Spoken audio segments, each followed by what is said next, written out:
नमस्कार, तुम्ही पाहत आहात मुंबई न्यूज 9। आजच्या काही खास बातम्यांपासून सुरुवात करूया। मालवणमधील भाजप कार्यकर्त्याच्या घरातून 25 लाख रुपये सापडल्याने राजकीय क्षेत्रात खळबळ उडाली आहे। हे प्रकरण उघडकीस येताच शिवसेना आमदार निलेश राणे यांनी थेट भाजप प्रदेशाध्यक्ष रवींद्र चौधरी यांच्यावर निशाणा साधला।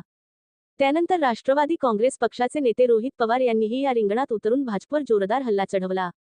भाजपच्या वतीने चंद्रशेखर बाबरकुथे यांनी एक निवेदन जारी करून म्हटले आहे की पैशांच्या सापडल्याची चौकशी आवश्यक आहे। तथापि एखाद्याच्या बेडरूममध्ये घुसून त्यांच्यावर गोळीबार करणे पूर्णपणे चुकीचे आहे। चंद्रशेखर बाबरकुथे म्हणाले की निवडणुकीदरम्यान कुठेही पैसे सापडले की निवडणूक आयोग कारवाई करतो। पोलिसांनाही हस्तक्षेप करून आवश्यक ती कारवाई करावी लागते। या घटनेत घरात पैसे सापडले, ते बेडरूममध्ये ठेवलेले दिसले। हे पैसे जमिनीच्या व्यवहारातून किंवा इतर कोणत्याही व्यवहारातून आले असावेत। या पैशांचे कारण तपासणे महत्त्वाचे आहे। ते म्हणाले की निवडणुकीदरम्यान जर कोणी पैसे वाटताना पकडले गेले तर निवडणूक आयोग त्वरित कारवाई करते। तथापि घरात पैसे सापडले असल्याने त्याची चौकशी झाली पाहिजे। जे काही खरे असेल त्याची चौकशी झाली पाहिजे। जर बेकायदेशीर पैसे असतील तर कारवाई करणे आवश्यक आहे। जर अनुचित वर्तन झाले असेल तर पोलीस आणि निवडणूक आयोग दोघेही कारवाई करतील। या प्रकरणावर प्रतिक्रिया व्यक्त करताना राष्ट्रवादी काँग्रेस पक्षाचे नेते रोहित पवार यांनी निलेश राणे यांचे कौतुक केले आणि भाजपवर निशाणा साधला।